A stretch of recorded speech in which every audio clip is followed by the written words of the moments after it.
Hello guys, Jeff Butler. Welcome back to the channel. And today we're going to take a look at my Sd.Kfz 231. So this is the 8x8 German heavy armored car.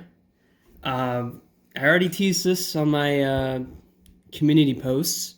A lot of you guys really liked it. And overall, the build was fantastic. Pretty complicated, as you can see with all like the plates and stuff and like the angling. It is just insane, but it was a really fun build, very challenging. I'm really happy I did this.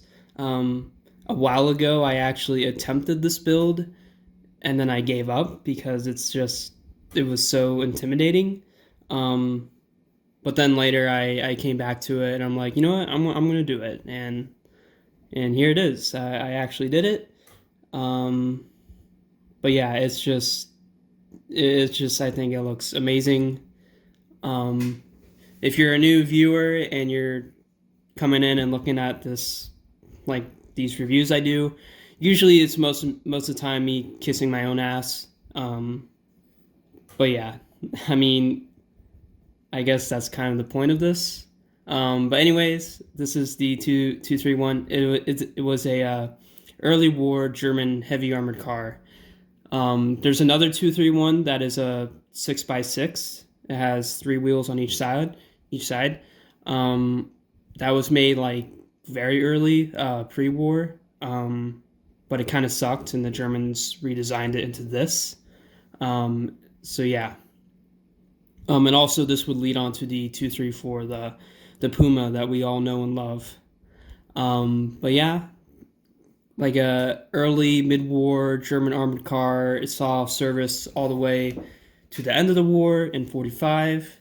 Over 1,000 were built in several variants. This is the basic variant with the 20 millimeter. There was also a version with antennas on the roof, and there was also another version that had a 75 millimeter support cannon. And did this just turn off? Okay, that's weird. Yeah, it just kind of turned off. But anyways, um, yeah, several versions. Overall, just a really cool vehicle that you never see people do in Lego. I saw one that a guy did in Lego, and there's some you can find on Google Images. Um, but yeah, I just wanted to attempt my own, and this is my attempt. And I'm really, really, really happy with how it came out. And yeah, this is just turning off for some reason. Oh, come on, buddy. That's weird. Is it running out of battery or something? I don't know. But yeah, let me show you guys something. So a lot of you guys may be wondering, like how I achieved this, how I achieved these crazy angles, and I will show you a little test build that I did. So here, oh, it just turned off again. Whatever. Here is like the middle section, and you can see, I don't know if you can see right there. Okay, yeah, you can kind of see that. But you can see what I did. I basically used round plates with holes in them, and I used brick arms monopods. Now, yes, you could be like, hey, JF, that's not really like legal.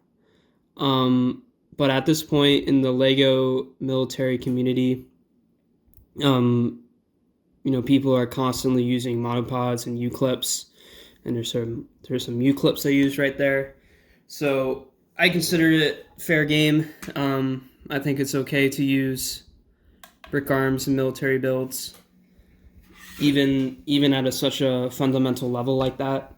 But I also respect people that stay as legal as possible with Lego. And yeah, it's really cool. As a result, though, because I used so many like monopods here, it is pretty fragile. You can pick it up like right here, but if you pick it up on the upper parts, it probably will break. so I don't do that. Also, the turret turns as such. The turret does go 360 degrees. The turret is a pretty tight build in of itself. Um, this vehicle does have a 20 millimeter autocannon, the same as the Panzer II, and a machine gun, MG34, as a coaxial. Okay, this is like getting kind of annoying. um, but yeah, what else can I say before I move on to comparisons? Because I want to compare this with a lot of armored cars. Um, I mean, yeah, I guess I don't really have much else to say. So I'm just going to move on to comparisons. So I will be right back. All right, here we are. We're at the comparison stage now. Before we do that, here's a comparison or a reference for a minifigure.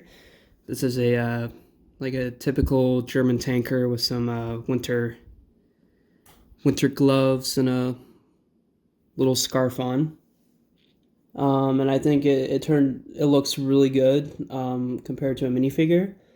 Once again, this is 1/35th scale, built to my 1/35th. So what that means is it's like as accurate as possible.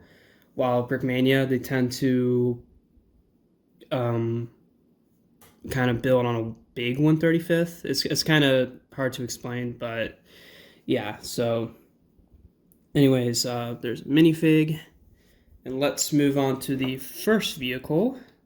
All right, so the first vehicle here is the Brickmania Staghound. Like I just said a second ago, Brickmania does build at their own scale, their own 1/35th, and you can see that right here. And yeah, I think their Staghound is just like way too big.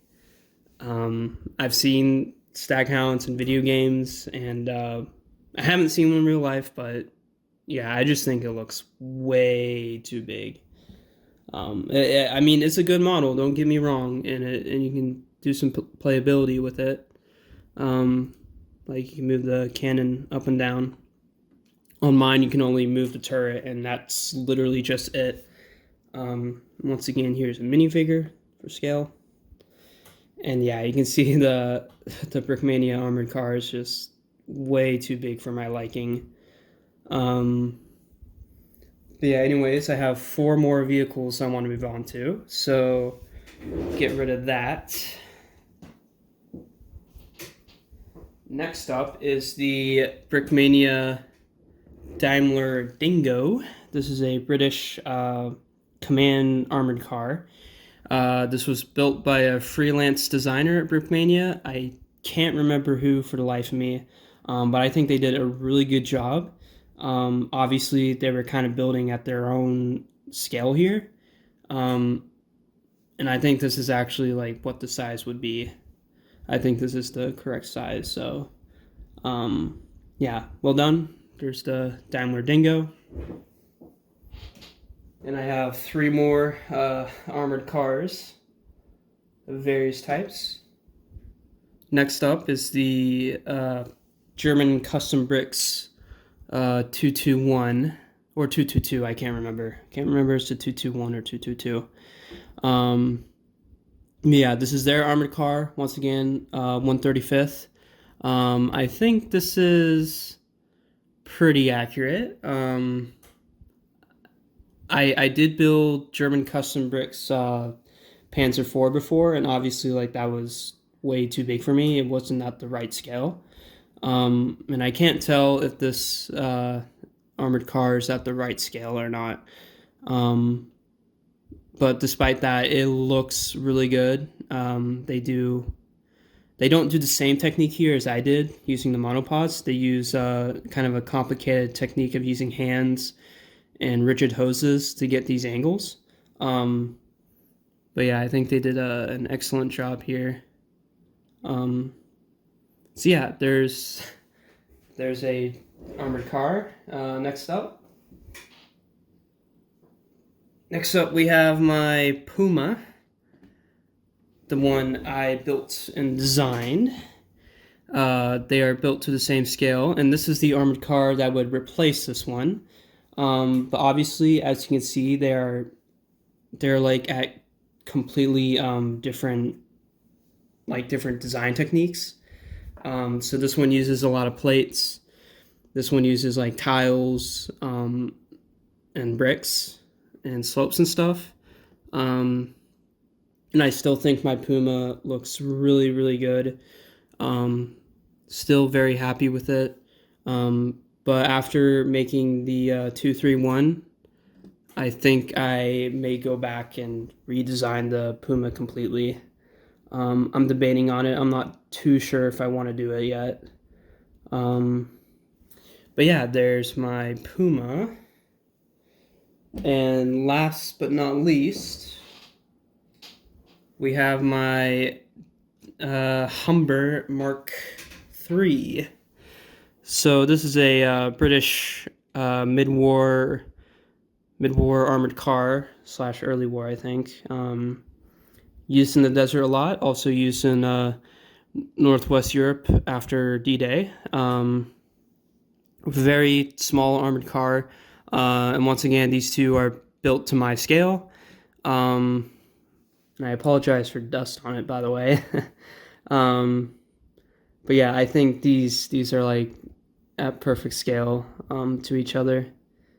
So yeah, this uses like a British 50 cal, I think, if I'm not mistaken, or 20 millimeter. I don't remember. It's kind of like a weird caliber for the British.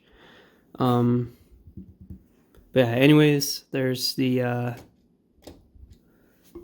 Humber Mark III, and we'll move this back. So yeah, anyways, let me just put this guy back. And also, let me get some more minifigs. So here's some winter Germans. Put these guys up as decoration. Whoops. So yeah, anyways, this was the 231 review. Pretty quick and dirty. A lot of comparisons to other armored cars from Brickmania, different designers, and also my own. What else do I want to say? I'm just doing this completely live. I have no script.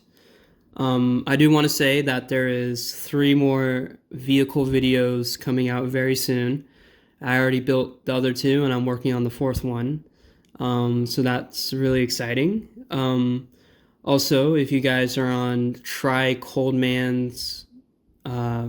23's Discord server or Walker Dixon's Discord server, you may have seen me on there. A few people have been inviting me to some Lego servers recently. I'm kind of like a hermit, antisocial hermit, but it's been nice talking to fellow people within the community. So if you guys want to talk to me, just go to their channels and join their Discord servers, and you'll see me on there. And you'll see me posting my builds before I post videos. But yeah, anyways, just wanted to say that. What else do I want to say? I'm thinking.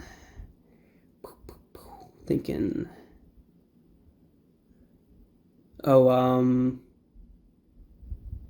there is a reason why I'm building winter themed vehicles right now. It's because I do want to make a winter, a stop motion that's in winter. But that's all I'm gonna say for now. I don't want to give any major spoilers. So this was built for a long-term project. Also, I will have more more unboxing videos. I'm actually gonna have one major unboxing video for Black Friday because I ordered a lot of minifigures around Black Friday from TMC and also from 3 other places. So when that video comes, I'm only gonna do it when I get all the minifigs, so I have to wait a while because some are coming from different countries. But when they all get here, I'm gonna do a massive unboxing video, and it's gonna be insane. It might actually be like the biggest custom minifig unboxing video on YouTube. Like, no joke, it's gonna be absolutely insane. But yeah, anyways, just rambling right now. Yada yada yada. I think I'm done rambling. I don't have anything else to say. Stay tuned for tomorrow. Another video will come up, and then the day after that, another video will come up of vehicle reviews. So stay tuned for that. And anyways, guys, I hope you have a good rest of the day. Bye-bye.